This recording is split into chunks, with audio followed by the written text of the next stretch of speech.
इसे आचरण से नारी पति को वश में कर लेती है। आइए आज के इस वीडियो में हम लोग जानेंगे। प्रिय श्रोताओं, पांडव जब काम्यक वन में थे तब श्री कृष्ण भगवान सत्यभामा के साथ उनसे मिलने गए। एक दिन जो सत्यभामा थी उन्होंने एकांत में बैठी हुई द्रौपदी से पूछा कि हे पांचाली, तुम मुझे बताओ, तुम इन लोकपालों के समान तेजस्वी और वीर अपने पतियों को कैसे वश में करती हो? ये हमेशा तुम्हारा मुखड़ा क्यों देखते रहते हैं? इसका कारण क्या है? तुमने इसके लिए कौन सा व्रत किया है, या तप किया है, या जप किया है, अथवा किसी मंत्र, दवा, अंजन या जड़ी का प्रयोग किया है? मुझे भी ऐसा कोई उपाय बताओ जिससे मेरे स्वामी कृष्ण को मैं वश में कर लूं। द्रौपदी ने कहा, हे सत्यभामा, तुम मुझसे ये दुष्ट स्त्रियों जैसी बात क्यों पूछ रही हो? तुम्हारे लिए ऐसा प्रश्न करना उचित नहीं है। देखो, जब पति को पता चलता है कि स्त्री उसको वश में करने के लिए मंत्र, तंत्र आदि चीजों का प्रयोग करती है, तब वह उससे डरने लगता है। वह उससे उसी प्रकार से घबराता है जैसे लोग घर में रहने वाले सांप से डरते हैं। वह पुरुष सदा टेंशन लेने लगता है। बहन, मंत्र तंत्र से पुरुष कभी स्त्री के वश में नहीं हो सकता। उससे उल्टा बुराई उत्पन्न होती है। वशीकरण के लोभ में पड़कर स्त्रियां अपने पति को अज्ञानवश ऐसी वस्तुएं खिला देती है जिसमें उनकी मृत्यु हो जाती है, या वे असाध्य रोगों के शिकार हो जाते हैं। भोजन या लेप में वे ऐसी वस्तुएं मिला देती है जिनसे उनके पति जलोदर, कोढ़, नपुंसकता, पागलपन आदि भयंकर रोगों से पीड़ित हो जाते हैं, या अंधे या बहरे हो जाते हैं। धूर्त लोग ऐसी स्त्रियों को ठगकर उनका धन ले लेते हैं और उन्हें आचरण भ्रष्ट कर देते हैं। उनके द्वारा उनके पति को विषैली वस्तुएं दिलवाकर वे स्त्री को पति का अनिष्ट या अप्रिय कर देते हैं।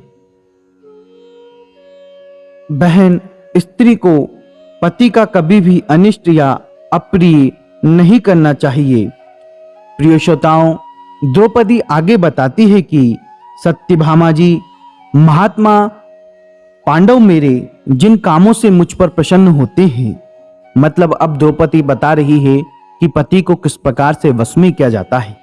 ऐसा वो सत्यभामा को कह रही है कि पांडव मेरे जिन कामों से मुझ पर प्रसन्न होते हैं वो मैं तुम्हें बतलाती हूं। मैं अहंकार, काम वासना, क्रोध तथा दुष्ट भावों से दूर रहकर सदा पांडवों तथा उनकी पत्नियों की, जो अन्य पत्नियां हैं, उनकी सेवा करती हूं। कभी गर्व नहीं करती। मेरे पति जो चाहते हैं वैसा ही काम मैं करती हूं। मैं कभी भी अपने पति पर संदेह नहीं करती और उनसे कभी कठोर वचन नहीं कहती हूं। कभी बुरे स्थान पर या बुरी संगति में नहीं बैठती हूं। ऐसी दृष्टि से कभी किसी को नहीं देखती जिससे निंदनीय विचार व्यक्त हो। हे सत्यभामा, पांडवों के अतिरिक्त मेरे हृदय में किसी पुरुष के लिए कभी कोई स्थान नहीं आता है। पांडवों के भोजन किए बिना मैं भोजन नहीं करती हूँ और उनके स्नान किए बिना स्नान भी नहीं करती हूँ। साथ ही उनके सो जाने पर ही सोती हूँ। यहाँ तक कि घर के आगे और लोगों तथा सेवकों के खाने पीने से पहले भी मैं खाना नहीं खाती। मैं भोजन या शयन नहीं करती हूँ। मेरे पति जब भी बाहर से लौटकर घर आते हैं तब मैं आगे से उठकर उनका स्वागत करती हूँ। उन्हें घर में लाकर बैठने को आसन देती हूँ तथा हाथ पैर एवं मुख धोने के लिए जल देती हूँ। घर की सभी सामग्री स्वच्छ रखती हूँ। स्वच्छता के साथ भोजन बनाकर ठीक समय पर उन्हें भोजन कराती हूँ। अन्न तथा दूसरी सामग्री अतिशीघ्र भंडारे में सुरक्षित रखती हूँ। साथ ही बुरे आचरण रखने वाली निंदित स्त्रियों के पास में बैठती नहीं हूँ, ना ही उनसे मित्रता रखती हूँ। बिना हंसी का कोई अवसर हुए हंसती भी नहीं हूँ और द्वार पर खड़ी नहीं रहती हूँ। घर से सटे हुए उपवन में देर तक नहीं रुकती हूँ। क्रोध उत्पन्न होने वाले अवसरों को मैं टाल जाती हूँ। किसी कार्य से जब पति कहीं विदेश जाते हैं तब उस समय में पुष्पमाला, सुगंध आदि त्याग देती हूँ। मेरे पति जो पदार्थ नहीं खाते, जिनका सेवन वे नहीं करते, उन पदार्थों का मैं भी सेवन नहीं करती हूँ, उन्हें त्याग देती हूँ। पति के पास मैं सदा पवित्र होकर सुंदर स्वच्छ वस्त्र पहनकर और श्रृंगार करके ही जाती हूँ। पतियों को प्रिय और हित करना ही मेरा व्रत है। मेरी पूजनी सास ने अपने कुटुंब के प्रति जो कर्तव्य मुझे बताए हैं, उनका मैं सदा पालन करती हूँ। भिक्षा देना, देव पूजा, श्राद्ध, पर्व के दिन उत्तम भोजन बनाना, माननीय पुरुषों की पूजा करना तथा और भी जो अपने कर्तव्य मुझे ज्ञात है, उन्हें मैं कभी भूलती नहीं हूँ। विनय के भाव और पतिव्रता के नियमों को ही अपनाए रहती हूँ। अपने पतियों की रुचि पर सदा दृष्टि रखकर उसके अनुकूल ही आचरण करती हूँ। पतियों को कभी हीन दृष्टि से नहीं देखती, उनसे उत्तम भोजन कभी नहीं करती और उनसे उत्तम वस्त्राभूषण भी धारण नहीं करती हूँ। अपनी सास की कभी निंदा नहीं करती हूँ, उनकी सदा सेवा करती हूँ। सब काम में मन लगाकर सावधानी से करती हूँ और बड़े बूढ़ों की सेवा में तत्पर रहती हूँ। अपने पतियों की पूजनी माता को मैं अपने हाथ से परोसकर भोजन करवाती हूँ, उनकी सब प्रकार से सेवा करती हूँ।